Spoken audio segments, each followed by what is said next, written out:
नमस्कार सभी को। आप सभी का आपके अपने इस YouTube चैनल पर हार्दिक स्वागत है। आज हम रीट 2022 से संबंधित जो हिंदी भाषा विषय है उसकी यूनिट नंबर 6 जो इसकी अंतिम यूनिट है उसको आपके सामने प्रस्तुत करने जा रहे हैं। तो इस यूनिट में आपको 30 क्वेश्चन देखने को मिलेंगे। तो शुरू करते हैं यूनिट नंबर 6। इस यूनिट में भाषा शिक्षण में मूल्यांकन, उपलब्धि परीक्षण का निर्माण, समग्र एवं सतत मूल्यांकन और उपचारात्मक शिक्षण के क्वेश्चन आंसर आपको देखने को मिलेंगे। तो शुरू करते हैं यूनिट नंबर 6। पहला क्वेश्चन है, मूल्यांकन द्वारा यह पता चलता है कि पूर्व में जो निर्धारित उद्देश्य हैं वो हमें कहाँ तक प्राप्त हुए हैं। कक्षा में दिया गया अधिगम कितना प्रभावशाली रहा है और शिक्षा के उद्देश्यों की पूर्ति हमें कहाँ तक हुई है। ये परिभाषा देने वाले कौन है, किसके द्वारा ये परिभाषा दी गई है? कोठारी आयोग द्वारा, गुड्स द्वारा, एनसीईआरटी द्वारा या रेमर्स एवं रोज द्वारा। तो ये परिभाषा दी गई है एनसीईआरटी द्वारा कि मूल्यांकन के द्वारा पूर्व निर्धारित जो उद्देश्य होते हैं वो हमें कहाँ तक प्राप्त हुए हैं और कक्षा में दिया गया अधिगम कितना प्रभावशाली रहा है, कितना असरदार रहा है और शिक्षा के उद्देश्य की पूर्ति कहाँ तक हुई है, ये बात एनसीईआरटी द्वारा कही गई है। कोठारी आयोग ने क्या कहा है कि मूल्यांकन जो है वो एक अनवरत प्रक्रिया है कि ये सतत चलती रहती है, बिना रुके ये क्रिया होती रहती है। शिक्षा की संपूर्ण प्रणाली का एक जरूरी अंग इसको माना गया है और यह शिक्षण लक्ष्यों से घनिष्ठ संबंधित होती है। गुड्स ने क्या बताया है कि सही ढंग से किसी वस्तु का मापन करना और रेमर्स एवं गेज ने बताया कि व्यक्ति या समाज की दृष्टि से उत्तम को मानकर चलना। तो ये इनके द्वारा दी गई परिभाषाएं हैं। फिर नीचे कुछ एक्स्ट्रा फैक्ट हैं। सिसिरोस इन्होंने क्या बताया कि मूल्यांकन का जो प्रयोग है वो छात्र के संपूर्ण व्यक्तित्व की जांच प्रक्रिया हेतु किया जाता है, ना कि किसी विशेष पक्ष हेतु। मूल्यांकन जो होता है वो परिमाणात्मक और गुणात्मक होता है। तो ये बात ध्यान में रखना है कि मूल्यांकन कैसा होता है, परिमाणात्मक और गुणात्मक। अगला सेकंड क्वेश्चन है, किस प्रकार के प्रश्नों का मूल्यांकन वैध और विश्वसनीय होता है? लघुतरात्मक, निबंधात्मक, वस्तुनिष्ठ, अति लघुतरात्मक। तो विश्वसनीय एवं वैध तो वही क्वेश्चन आंसर होंगे जो हमें अबसद के रूप में प्राप्त होते हैं, मतलब जो वस्तुनिष्ठ होते हैं। जो छोटे क्वेश्चन आंसर होते हैं वही क्या होते हैं, वैध और विश्वसनीय होते हैं। इसमें किसी प्रकार का पक्षपात नहीं किया जाता। तो ऑप्शन थर्ड इसका राइट है। इसमें कौन कौन से क्वेश्चन आते हैं? हाँ नहीं वाले, इसमें टिक लगाना आता है। ये बहुविकल्पी होते हैं।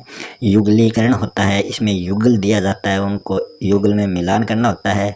सत्य सत्य से संबंधित होते हैं। पूर्ति प्रत्यास्मरण से ये संबंधित होते हैं।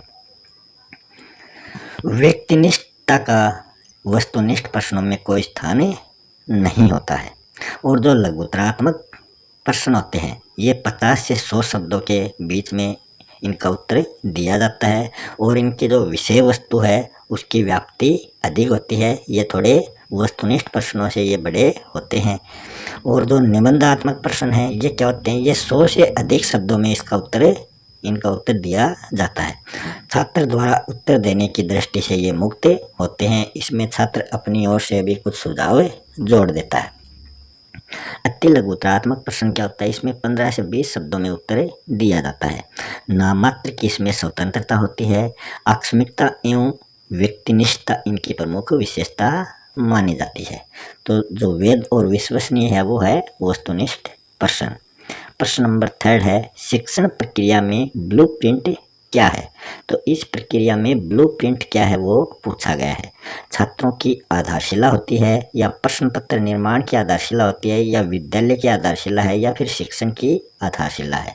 तो ब्लूप्रिंट जो बनाते हैं वो होती है क्वेश्चन पेपर जो हम बनाते हैं उसकी आधारशिला की किस आधार पर हमें ये क्वेश्चन पेपर बनाना है। इसमें कितने प्रश्न ऑब्जेक्टिव टाइप के रखने हैं, कितने वन लाइनर रखने हैं, कितने मीडियम वाले रखने हैं और कितने निबंधात्मक प्रश्न रखने हैं, ये सभी ब्लूप्रिंट के माध्यम से प्रकट किया जाता है। इस ब्लूप्रिंट का क्या उद्देश्य है कि इसमें शिक्षण, विषय वस्तु व प्रश्नों को अंक भार प्रदान किया जाता है। चौथा क्वेश्चन है, जब किसी प्रश्न का उत्तर सभी छात्रों द्वारा सही दे दिया जाता है तो उसमें किस चीज़ का अभाव पाया जाता है? कि अध्यापक जो है वो एक प्रश्न छात्रों से पूछता है और उस प्रश्न का जो जवाब है वो सभी छात्र सही देते हैं, तो उसमें किसका अभाव होगा? वस्तुनिष्ठता का, व्यापकता का, वैधता का या विभेदकारिता का? तो उसमें जो अभाव पाया जाता है वो पाया जाता है विभेदकारिता का अभाव। और जो वस्तुनिष्ठ होती है, ये क्या होती है कि इसमें मूल्यांकनकर्ता के विचारों का कोई प्रभाव इस पर नहीं पड़ता। इसमें जो सही है उसको सही माना जाएगा, जो मूल्यांकन करता है वो अपनी तरफ से अधिक अंक भार नहीं दे सकता और ना ही किसी के अंक भार काट सकता है। व्यापकता में क्या होता है, ये पूरे पाठ्यक्रम का प्रतिनिधित्व करना ही व्यापकता कहलाता है। और वैधता क्या होता है कि जिस गुण के मापन हेतु ये प्रश्न पत्र निर्मित किया जाता है ये उसी का मापन करता है। विश्वसनीयता क्या होती है कि बार बार मूल्यांकन करने से भी कोई प्रभाव नहीं पड़ता, कि एक विद्यार्थी का जो आंसर है वो विभिन्न अध्यापकों द्वारा जांच करने पर भी कोई असर नहीं पड़े, उसके उतने ही अंक आते हैं, तो वो विश्वसनीयता कहलाती है। व्यवहारिकता तथा उपयोगिता क्या होती है कि एक ही प्रकार के प्रश्नों का समावेश इसमें किया जाता है। सुगमता में क्या होता है, उत्तर तालिका से वस्तुनिष्ठ प्रश्नों के परीक्षण में समय की बचत होती है। परीक्षण में सरलता, नियम व निर्देश सीधे व सरल होने से विशेषज्ञ की आवश्यकता नहीं होती। अगला 5 नंबर क्वेश्चन है, ब्लूम द्वारा निर्मित मूल्यांकन प्रणाली का तत्व नहीं है। तो ब्लूम ने त्रिध्रुवीय मूल्यांकन प्रणाली दी है। तो इसमें 3 जो ध्रुव हैं वो आपको बताने हैं कौन कौन से हैं। उन 3 के अलावा जो चौथा है वो इसमें नहीं है। शिक्षण उद्देश्य, पुस्तक, अधिगम अनुभव, मूल्यांकन। तो इसमें शिक्षण उद्देश्य भी है, अधिगम अनुभव भी है और मूल्यांकन भी है। इसमें पुस्तक जो है वो नहीं है। ऑप्शन 2 इसका राइट हो जाएगा। तो ब्लूम ने त्रिध्रुवीय मूल्यांकन प्रणाली दी है। डॉक्टर पटेल ने मूल्यांकन प्रक्रिया के 4 पक्ष बताए हैं। कौन कौन से? शैक्षिक उद्देश्य, अधिगम क्रियाएं, मूल्यांकन पद्धति और पाठ्यक्रम। ये डॉक्टर पटेल द्वारा बताए गए 4 पक्ष हैं। मूल्यांकन जो है ये लक्ष्य नहीं, ये केवल साधन मात्र है। 6 नंबर क्वेश्चन है, छात्रों में प्रत्यास्मरण, चिंतन, अभिव्यक्ति, उच्चारण कुशलता, विश्लेषण, ये आदि गुण जो हैं ये किस परीक्षा से विकसित होते हैं? तो ये हमें बताना है, लिखित परीक्षा से या मौखिक परीक्षा से या वस्तुनिष्ठ परीक्षा से या फिर प्रायोगिक परीक्षा से। तो कौन कौन से गुण? प्रत्यास्मरण, चिंतन, अभिव्यक्ति, उच्चारण कुशलता और विश्लेषण। तो ये मौखिक अभिव्यक्ति के अंतर्गत ये सभी आते हैं। तो ये ऑप्शन 2 इसका राइट हो जाएगा। लिखित में क्या आते हैं? इसमें वर्ण, शब्द, भाषा तत्व, व्याकरण, लिपि आदि जो गुण हैं ये लिखित के हैं। और जो वस्तुनिष्ठ है इसमें क्या होता है, उत्तर जो होता है वो निश्चित होता है।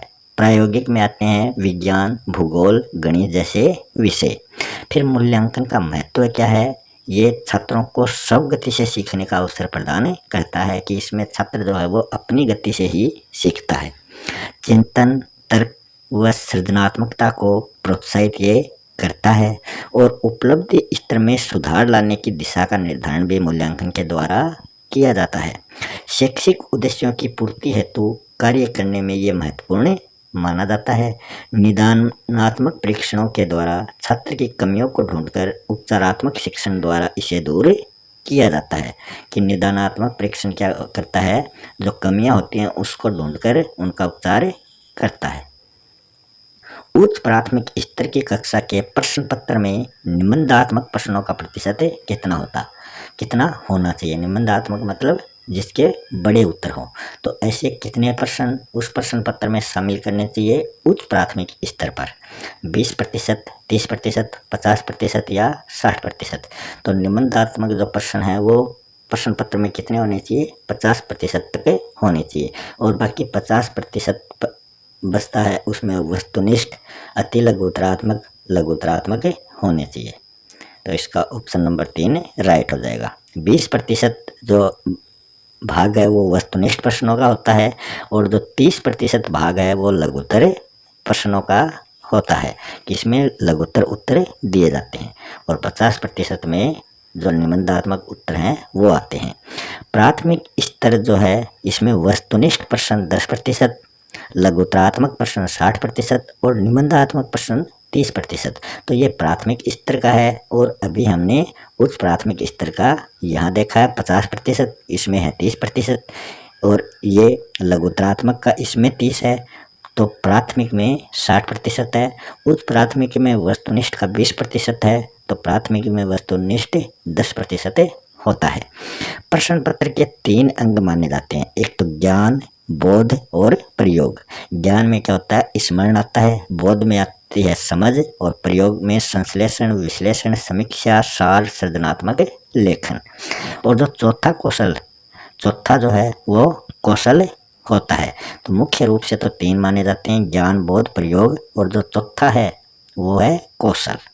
प्राथमिक स्तर पर भाषिक कौशल व माध्यमिक स्तर पर स्वतंत्र अभिव्यक्ति व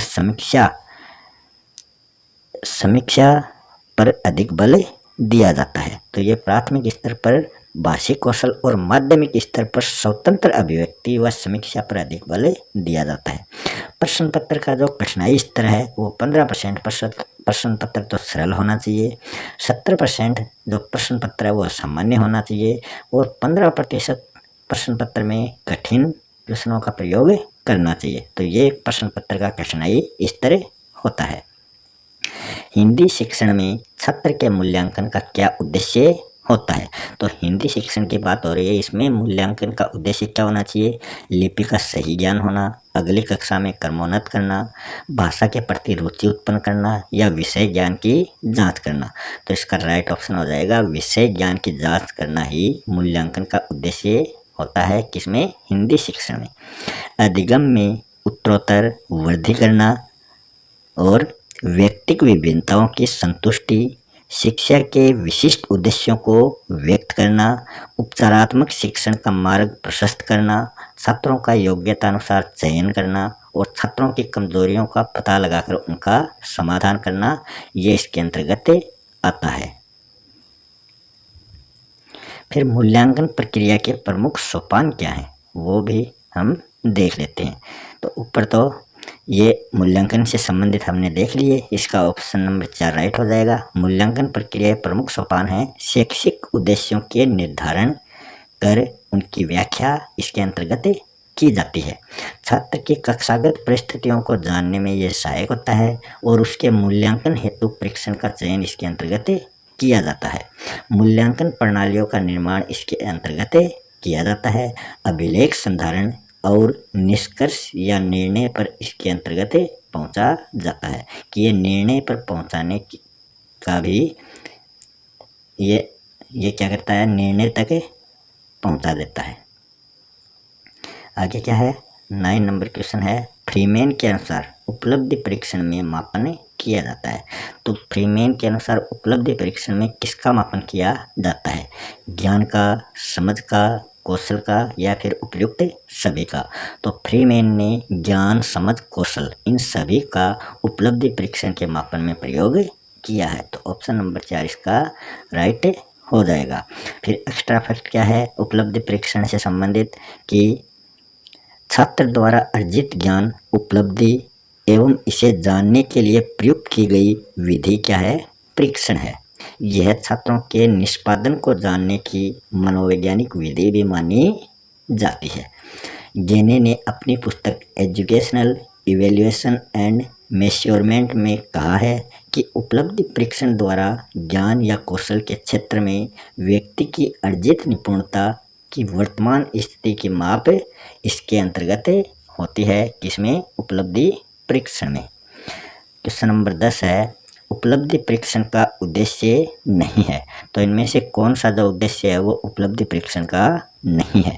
छात्रों की अधिगम संबंधी अच्छाइयों का पता लगाना, या छात्रों की श्रेणियां निर्धारित करना, या फिर शिक्षण विधियों में सकारात्मक सुधार करना, या अधिगम के लिए उत्तम परिस्थितियों का निर्माण करना। तो इससे संबंधित जो उद्देश्य नहीं है वो है छात्रों की अधिगम संबंधी अच्छाइयों का पता लगाना, ये नहीं होता, बल्कि कठिनाइयों का पता लगाना ये इसका उद्देश्य है। तो ऑप्शन 2 इसका राइट हो जाएगा। छात्रों के बौद्धिक विकास का पता लगाना, ये इसके अन्य उद्देश्य कौन कौन से हैं? छात्रों के बौद्धिक विकास का पता लगाना, छात्र को अगली कक्षा में भेजने का निर्णय उपलब्धि परीक्षण के द्वारा ही लिया जाता है। शिक्षकों द्वारा करवाए गए अध्यापन कार्य की वैधता का पता भी उपलब्धि परीक्षण लगाता है। छात्रों का मार्गदर्शन करने का काम भी उपलब्धि परीक्षण करता है। छात्र की अधिगम संबंधी कठिनाइयों को जानकर उनके समाधान के लिए पाठ्यक्रम में आवश्यक परिवर्तन करने की जानकारी इसके द्वारा प्राप्त होती है। क्वेश्चन नंबर 11 है, भाषा शिक्षण का उद्देश्य कौन सा नहीं है? तो इसमें भाषा शिक्षण के उद्देश्य दिए गए उनमें से कौन सा नहीं है? ज्ञान, अवबोध, अनुप्रयोग या फिर अभिव्यक्ति। तो इसमें भाषा शिक्षण का जो उद्देश्य नहीं है वो है अनुप्रयोग। तो ऑप्शन 3 इसका राइट हो जाएगा। बाकी ज्ञान, अवबोध और अभिव्यक्ति जो है ये भाषा शिक्षण के उद्देश्य हैं। सामाजिक विज्ञान, गणित, विज्ञान, इसमें जो भाषा शिक्षण के उद्देश्य हैं वो हैं ज्ञान, बोध, अनुप्रयोग और कौशल। तो ये इनमें है। और ज्ञान, अवबोध, अभिव्यक्ति ये हिंदी भाषा के हैं, और सामाजिक विज्ञान के हैं ज्ञान, बोध, अनुप्रयोग और कौशल। 12 नंबर क्वेश्चन है, उपलब्धि परीक्षण में सबसे निचले स्तर का अधिगम किसे माना जाता है? तो ये सबसे निचला स्तर कौन सा है उपलब्धि परीक्षण का? बोध संबंधी अधिगम, या फिर ज्ञान संबंधी अधिगम, या फिर कौशल संबंधी अधिगम, या इनमें से कोई नहीं? तो ज्ञान संबंधी जो अधिगम है ये सबसे निचले स्तर का अधिगम माना जाता है, और अनुप्रयोग जो है वो सबसे उच्च स्तर का अधिगम माना जाता है। प्राकृतिक व व्यवहारगत विज्ञान जो है वो अवबोध को सबसे निचला स्तर मानता है। उपलब्धि परीक्षण में समंकन योजना का उद्देश्य नहीं है। तो नहीं है ये बताना आपको। निर्णय संबंधी असंगति को दूर करने में ये सहायता करता है। परिणामों को अधिक विश्वसनीय बनाता है। मूल्यांकन वस्तुनिष्ठता को ये सुनिश्चित करता है, या समंकों में ये विभेद करता है। तो इसका जो उद्देश्य नहीं है वो है समंकों में विभेद दूर करना, ये इससे संबंधित उद्देश्य है, बल्कि विभेद करना नहीं। तो ऑप्शन 4 इसका राइट हो जाएगा। बाकी तीनों उपलब्धि परीक्षण में समंकन योजना के उद्देश्य माने गए हैं। अन्य उद्देश्य कौन सा? वस्तुनिष्ठता सुनिश्चित होने से प्राप्तांकों की भिन्नता इसके द्वारा दूर होती है। अगला क्वेश्चन है, मानकीकृत उपलब्धि परीक्षण का आधारभूत लक्षण कौन सा नहीं है? तो यहाँ मानकीकृत उपलब्धि परीक्षण के बारे में पूछा है। वैधता, विश्वसनीयता, निबंधात्मकता या उपयोग के लिए उपयुक्तता। तो मानकीकृत उपलब्धि परीक्षण का जो आधारभूत लक्षण नहीं है वो है निबंधात्मकता। बाकी वैधता, विश्वसनीयता और उपयोग के लिए उपयुक्तता ये इसके लक्षण माने जाते हैं। और इसमें मानकीकृत उपलब्धि परीक्षण में क्या आता है कि मद निर्माण और नियमित विधियों के लिए प्राप्तांक निर्धारण के लिए एक समान प्रक्रिया जरूरी होती है। अगला 15 नंबर क्वेश्चन है, उपलब्धि परीक्षण का महत्व नहीं है। तो उपलब्धि परीक्षण का महत्व इनमें से कौन सा नहीं है? पिछड़े व बुद्धिमान छात्रों की समानता में ये सहायक होते हैं, या चयन, प्रवेश व पदोन्नति में ये सहायक होते हैं, संस्थाओं को मान्यता देने के निर्णय में ये सहायक होते हैं, या छात्रों को उचित मार्गदर्शन देने में ये सहायक होते हैं। तो उपलब्धि परीक्षण का जो महत्व नहीं है वो है पिछड़े व बुद्धिमान छात्रों की समानता में ये सहायक नहीं होते। तो ऑप्शन 1 इसका गलत हो जाएगा।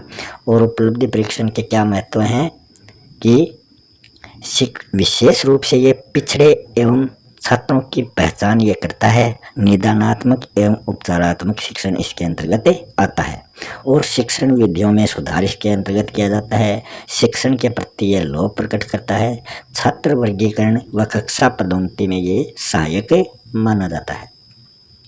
16 नंबर क्वेश्चन है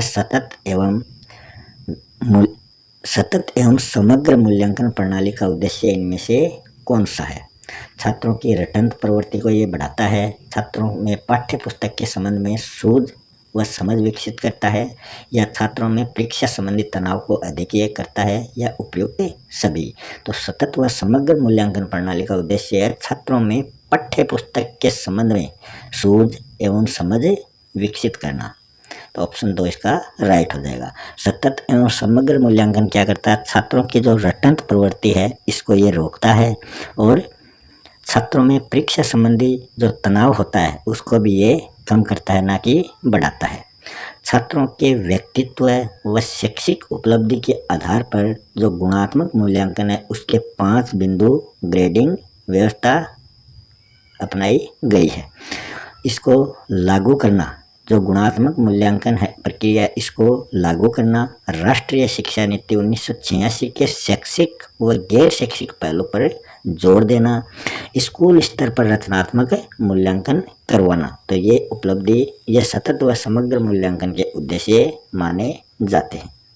अगला क्वेश्चन नंबर 17 है। एनसीएफ 2005 के अनुसार सीबीएसई में किस सत्र से कक्षा 10 में सीसीई प्रणाली शुरू की गई थी? तो यह सीबीएसई में कक्षा 10 की बात हो रही है कि यह सीसीई प्रणाली कब शुरू की गई थी और किसके अनुसार? एनसीएफ 2005 के अनुसार। 2004-2005 के सेशन में, या 2009 से 2010 के सेशन में, 2010-2011 के सेशन में, 2006-2007 के सेशन में। तो ये शुरू की गई थी 2010 और 2011 के सेशन में। और 2004-2005 में जो की गई थी, ये की गई थी कक्षा 1 से 5 तक। और 2009-2010 में जो की गई थी वो कक्षा 9 में की गई थी 9 अक्टूबर को। और 2006 से 2007 ये कक्षा 6 से 8 तक इसमें ये प्रणाली शुरू की गई थी। अगला 18 नंबर क्वेश्चन है। सतत एवं समग्र मूल्यांकन प्रणाली में B1 ग्रेड कितने अंकों पर प्रदान की जाती है? तो ये सीबीएसई में ये ग्रेडिंग प्रणाली सिस्टम है। तो ये सतत एवं समग्र मूल्यांकन के अंतर्गत B1 ग्रेड के अंतर्गत कितने अंक आते हैं? 91 से लेकर 100 तक, 71 से लेकर 80 तक, 51 से लेकर 60 तक, 33 से लेकर 40 तक।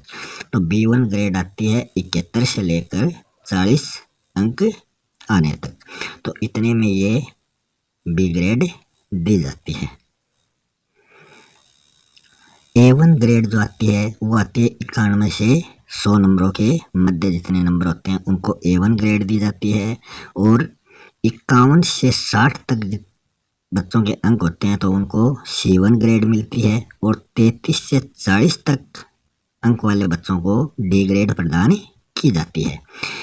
जो 21 से 32 तक अंक वाले बच्चे हैं उनको E1 ग्रेड दी जाती है। और 20 से कम अंक जिन बच्चों के आते हैं उनको E2 ग्रेड दी जाती है। और ये जो 9 बिंदु ग्रेडिंग प्रणाली ये अपनाई गई है। राष्ट्रीय पाठ्यचर्या रूपरेखा 2005 का उद्देश्य क्या नहीं है? तो यहाँ कौन सा उद्देश्य नहीं है एनसीएफ 2005 का? छात्रों को ज्ञान सर्जन में कुशल बनाना, छात्रों की सृजनात्मक व गुणात्मक दक्षताओं को बंद करना, बस्ते का बोझ कम करना, या मूल्यांकन प्रणाली में सुधार करना। तो इसका उद्देश्य जो नहीं है वो है ऑप्शन नंबर 2। छात्रों की सृजनात्मक व गुणात्मक दक्षताओं को ये बंद नहीं करता बल्कि ये और अधिक बढ़ाता है। और क्या है इस एनसीएफ 2005 का उद्देश्य? छात्रों की गति व स्तर के अनुसार इसमें शिक्षण प्रदान किया जाता है। जैसे जैसे छात्र सीखता है उसी के अनुसार उसको सिखाया जाता है। वातावरण को भय व तनाव रहित बनाने का जो काम है वो भी इसी का उद्देश्य है। 20 नंबर क्वेश्चन है। एक शिक्षण वर्ष में विद्यालय स्तर पर कितने आंतरिक मूल्यांकन किए जाते हैं? कि एक सत्र जो होता है जैसे 2021-22 या 2022-23 ये एक सत्र होता है। तो इसमें कितने आंतरिक मूल्यांकन किए जाते हैं? 2, 3, 1, 4। तो इनके अंतर्गत 4 आंतरिक मूल्यांकन किए जाते हैं। और जो फॉर्मेटिव असेसमेंट है ये प्रत्येक 10% का होता है ये, और ये मार्च से अक्टूबर तक किया जाता है। इसको फर्स्ट टर्म बोलते हैं। और अक्टूबर से मार्च तक जो दूसरा टर्म इसको कहा जाता है। जुलाई, सितंबर, दिसंबर, फरवरी माह में ये किए जाते हैं फॉर्मेटिव असेसमेंट। समेटिव असेसमेंट जो होता है ये नवंबर में 20% और मार्च में 40%। ये इस आधार पर समेटिव असेसमेंट 2 होते हैं, और फॉर्मेटिव असेसमेंट जो है वो 4 हो गए, जुलाई, सितंबर, दिसंबर, फरवरी। शैक्षणिक क्षेत्र में 16 से कम ग्रेड पॉइंट के लिए कौन सा चिन्ह प्रयुक्त किया जाता है? तो शैक्षणिक क्षेत्र में ये कौन सा चिन्ह प्रयुक्त करेंगे जिसमें 16 से कम ग्रेड पॉइंट आती है? ऑप्शन ए में त्रिभुज, ऑप्शन 2 में पाई की तरह है, ऑप्शन 3 में 2 स्टार है, ऑप्शन 4 में 2 क्या है वर्ग है। तो इसके लिए ऑप्शन सी राइट हो जाएगा। डबल स्टार जो है ये 16 से कम ग्रेड पॉइंट के लिए प्रयुक्त किया जाता है। इसमें क्या होता है? इसमें कोई अपग्रेडेशन नहीं होता। 17 से 29 ग्रेड पॉइंट जो है इसमें क्या होता है? शैक्षणिक क्षेत्र में एक विषय में अपग्रेड दी जाती है, और 30 से लेकर 42 तक जो ग्रेड पॉइंट होते हैं उसमें 2 विषयों में अपग्रेड दी जाती है। अगला क्वेश्चन है, राजस्थान में किस योजना के तहत सभी जिलों में CCE लागू की गई है? तो ये राजीव गांधी योजना के तहत, या फिर पायलट योजना के तहत, या वसुंधरा योजना के तहत, या महात्मा गांधी योजना के तहत? तो ये पायलट योजना के तहत राजस्थान के सभी जिलों में CCE लागू किया गया है। जयपुर अलवर के 60 विद्यालयों में 2010 को कक्षा 1 से 4 तक ये CCE लागू किया गया था। 2011-2012 के सत्र में इन्हीं 60 विद्यालयों में कक्षा 5 से 8 तक इसको बढ़ाया गया था। कौन कौन से? जयपुर और अलवर के 60 विद्यालयों में। और 2012-2013 के सत्र में 3059 विद्यालयों में 178 ब्लॉक के अंतर्गत इसको शुरू किया गया था, लागू किया गया था। 2015-2016 के सेशन में राजस्थान के ये सभी जिलों में लागू किया जा चुका है। अगला क्वेश्चन है, छात्रों के जिस विषय में E1, E2 ग्रेड आती है तो उनको सफल होने के लिए, पास होने के लिए कितने अवसर मिलते हैं? 2, 4, 5 या फिर एक भी नहीं? तो उनको 5 अवसर दिए जाते हैं पास होने के लिए। अकादमिक निष्पत्ति क्या होती है कि शैक्षिक क्षेत्र किसी भी विषय में सफल होने के लिए कम से कम D ग्रेड आवश्यक होती है, और E1, E2 ग्रेड आने पर उनको 5 अवसर प्रदान किए जाते हैं। शैक्षणिक प्रक्रिया के दौरान बालकों की कठिनाइयों एवं कमजोरियों को ढूंढकर दूर करना क्या कहलाता है? तो इस प्रक्रिया में क्या होता है? मूल्यांकन शिक्षण ये कहलाता है, या उपचारात्मक शिक्षण ये कहलाता है, या उपलब्धि परीक्षण, या निदानात्मक शिक्षण? तो शैक्षणिक प्रक्रिया के दौरान बालकों की कठिनाइयों एवं कमजोरियों को ढूंढकर दूर करना उपचारात्मक शिक्षण कहलाता है, क्योंकि कमजोरियां ढूंढकर उनका इलाज करना उपचार कहलाता है। छात्र ने कहाँ तक उद्देश्य प्राप्ति में सफलता प्राप्त की है? तो ये मूल्यांकन शिक्षण के आधार पर पता लगाया जा सकता है। उपलब्धि परीक्षण में क्या होता है? छात्र के सैद्धांतिक एवं व्यवहारिक ज्ञान का परीक्षण इसके अंतर्गत किया जाता है। और निदानात्मक शिक्षण में क्या होता है? कठिनाई को दूर करने हेतु पहले उसकी जानकारी होना आवश्यक है। एक्स्ट्रा फैक्ट क्या है? शिक्षण में कमजोर छात्र की पहचान निष्पत्ति परीक्षा के आधार पर की जाती है, किंतु उसकी जो कमजोरी व अधिगम की जो कठिनाई के कारणों की जानकारी निदानात्मक परीक्षण के माध्यम से की जाती है। कि उसकी पहचान तो निष्पत्ति परीक्षा के आधार पर होगी, मगर उनके जो अधिगम की कठिनाई के कारण जानेंगे वो निदानात्मक परीक्षा के माध्यम से होता है। उपचारात्मक शिक्षण का जो प्रथम चरण है वो कौन सा है? संगठन, योजना बनाना, क्रियान्वयन, या मूल्यांकन? तो उपचारात्मक शिक्षण के यहाँ 4 चरण दिए गए हैं। तो पहला चरण पूछा है, तो पहला चरण है योजना बनाना, दूसरा चरण है संगठन, तीसरा चरण है क्रियान्वयन और चौथा चरण है मूल्यांकन। तो इस प्रकार पहला चरण कौन सा हो गया, योजना बनाना। उपचारात्मक शिक्षण के जो प्रमुख सोपान हैं वो कौन कौन से हैं? पहला है शिक्षण बिंदुओं का चयन करना, दूसरा है पाठ्य योजना बनाना, तीसरा है प्रस्तुतिकरण, चौथा है विश्लेषण, पांचवा है मूल्यांकन, छठा है निदान। तो ये इसके प्रमुख सोपान है। इसका जो आधार है, उपचारात्मक शिक्षण का जो आधार है वो क्या है, दोषों का निदान करना। इसे चिकित्सात्मक शिक्षण भी कहा जाता है। जिस प्रकार एक डॉक्टर रोगों का इलाज करता है, उसी प्रकार उपचारात्मक शिक्षण भी जो पढ़ने से जो ज्ञान से संबंधित कमियां हैं उनको दूर करके उनका उपचार करता है। उपचारात्मक शिक्षण का प्रमुख उद्देश्य है, तो इनमें से कौन सा प्रमुख उद्देश्य उपचारात्मक शिक्षण का है? छात्रों की त्रुटियों का पता लगाना, या छात्रों के विषय के प्रति रुचि उत्पन्न करना, या छात्रों का पिछड़ापन दूर करना, या उपयुक्त सभी। तो उपचारात्मक शिक्षण का जो प्रमुख उद्देश्य है वो छात्रों का पिछड़ापन दूर करना है। ऑप्शन नंबर 3 इसका राइट हो जाएगा। छात्रों की त्रुटियों का ये पता नहीं लगाता, बल्कि त्रुटियों का निराकरण इसके अंतर्गत किया जाता है। और छात्रों के विषय के प्रति ये रुचि उत्पन्न नहीं करता, बल्कि विषय विशेष को सीखने में अक्षमताओं को ये दूर करता है। समुचित शिक्षा, समुचित दिशा के विकास का मार्ग प्रशस्त करना, समाज से स्वीकृत आदतों का निर्माण करना, ये भी इसके उद्देश्य हैं। छात्रों का पिछड़ापन दूर करने के क्या उपाय हैं? निरंतर अभ्यास व रोचक ढंग से शिक्षण करना, या प्रोत्साहित एवं सहानुभूतिपूर्ण व्यवहार, और क्या हो सकता है, व्यक्तिगत विभिन्नताओं का पता लगाकर सफलता प्राप्त करने का विश्वास दिलाना, और कौन सा उपाय है, बिना दंड के शिक्षण। तो यह छात्रों का पिछड़ापन दूर करने के ये 4 उपाय हैं। निम्नलिखित में से कौन सा परीक्षण सर्वप्रथम किया जाता है? तो यहाँ परीक्षण दे रखे हैं निदानात्मक, उपचारात्मक और निष्पत्ति परीक्षण। तो इसमें सबसे पहले कौन सा परीक्षण किया जाएगा, वो है निष्पत्ति परीक्षण। उसके बाद में निदानात्मक परीक्षण, और अंत में क्या होता है, उपचारात्मक परीक्षण। निष्पत्ति परीक्षण, संप्राप्ति परीक्षण या उपलब्धि परीक्षण एक ही होते हैं। उपचारात्मक शिक्षण की जो प्रक्रिया है वो कैसी होती है, वो बहुमुखी होती है, और यह शैक्षणिक निदान से पता लगाए गए कारणों पर निर्भर करती है। वस्तुनिष्ठ प्रश्न के क्या क्या गुण हैं वो भी देख लेते हैं। ये विश्वसनीय होते हैं, वैध होते हैं, निरपेक्ष होते हैं, इनमें विभेदीकरण पाया जाता है, समय की इसके अंतर्गत बचत होती है, संपूर्ण विषय क्षेत्र इसके अंतर्गत आता है। और वस्तुनिष्ठ प्रश्न के जो दोष हैं वो कौन कौन से हैं? निर्माण कार्य इनका कठिन होता है, तथ्यों पर अधिक बल दिया जाता है, विचारों की अभिव्यक्ति व मौलिकता इनमें नहीं होती, व्यक्तित्व पर प्रकाश इसके अंतर्गत नहीं डाला जाता, भाषा कौशल का पता इसके अंतर्गत नहीं चल पाता।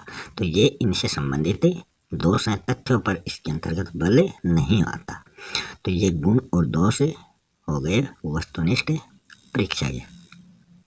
फिर निबंधात्मक जो प्रश्न है उसके गुण दोष क्या क्या है, तो पहले गुण देखते हैं। निबंधात्मक जो प्रश्न है ये निर्माण में सरल होते हैं, भाषा कौशल सम्मत होते हैं, इसमें भाषा कौशल का प्रयोग होता है, मौलिकता की इसमें अभिव्यक्ति होती है, शब्द भंडार का ज्ञान इसके अंतर्गत हमें मालूम होता है कि बच्चे का शब्द भंडार जो है वो कितना है, उच्च मानसिक क्षमता का मापन इसके अंतर्गत किया जाता है, क्योंकि इनमें लेखन कार्य अधिक होता है।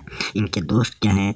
मूल्यांकन आत्मनिष्ठ होते हैं, ये रटने की प्रवृत्ति पर ये बल देते हैं, विषय संबंधी जो कमजोरी है उसका पता लगाना इसके अंतर्गत कठिन होता है।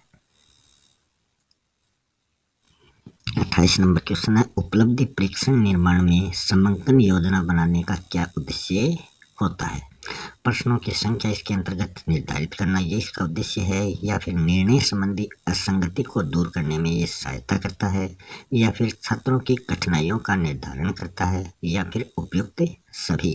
तो उपलब्धि परीक्षण निर्माण में समंकन योजना का जो उद्देश्य है वो निर्णय संबंधी असंगति को दूर करने में सहायता प्रदान करता है। ऑप्शन 2 इसका राइट हो जाएगा।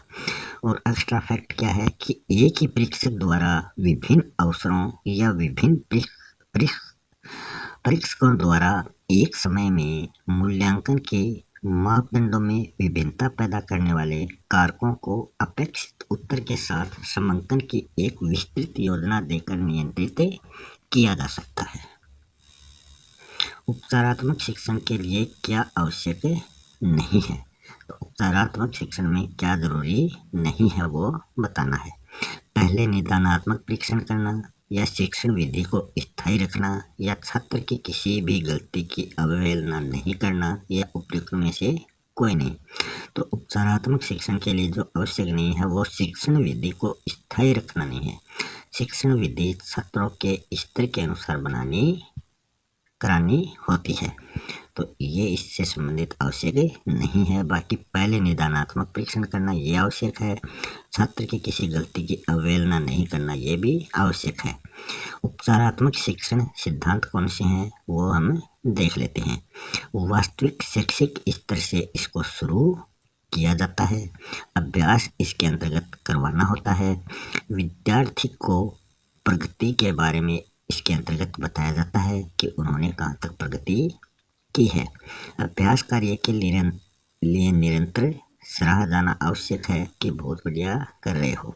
दिए गए कार्यों व अभ्यासों में भिन्नता आती है, तो ये इसके सिद्धांत हैं। अंतिम क्वेश्चन है, समग्र सतत व समग्र मूल्यांकन से संबंधित असंगत कथन कौन सा है? तो यहाँ भी असंगत कथन पूछा जो नहीं है। तो यह शिक्षण के दौरान ही संभव है, या छात्रों के लिए उपयोगी किंतु शिक्षक के लिए ये भार है। इसमें शिक्षक व छात्र के बीच निकट संबंध आवश्यक होता है, या इससे छात्र के व्यक्तित्व का विकास संभव होता है। तो इसमें जो असंगत है वो है छात्र के लिए उपयोगी और शिक्षक के लिए भार, ये असंगत है। बाकी शिक्षण के दौरान ये संभव होता है। छात्र अध्यापक के बीच संबंध इसमें आवश्यक होता है, और छात्र के व्यक्तित्व का विकास भी इसके द्वारा किया जाता है। तो ये तीनों जो कथन हैं ये तो संगत हैं, और जो असंगत है वो है ऑप्शन नंबर 2। और क्या क्या है इससे संबंधित? निरंतर प्रक्रिया इसके अंतर्गत होती है। शैक्षिक व शैक्षिक क्षेत्र के अंतर्गत ये किया जाता है। व्यक्तित्व का समग्र विकास ये करता है। गुणवत्तापूर्ण मूल्यांकन इसके अंतर्गत होता है। कमजोरियों का पता लगाकर निदान इसके अंतर्गत किया जाता है। इसी के साथ ये यूनिट भी समाप्त हो चुकी है। आपने अभी तक चैनल को सब्सक्राइब नहीं किया है तो चैनल को सब्सक्राइब जरूर करें। इस चैनल पर भी आपको सभी यूनिटों के क्वेश्चन आंसर उपलब्ध होंगे, और स्टडीमेंट चैनल पर भी आपको क्वेश्चन आंसर प्राप्त होंगे। कक्षा 9 से 12 तक के जो गद्य और पद्य से संबंधित हिंदी भाषा के जो अध्याय हैं वो भी इन दोनों चैनलों पर आपको प्राप्त हो जाएंगे। एक चैनल पर गद्य भाग, एक चैनल पर पद्य भाग प्रस्तुत किया गया है। इसी के साथ विदा लेते हैं। धन्यवाद।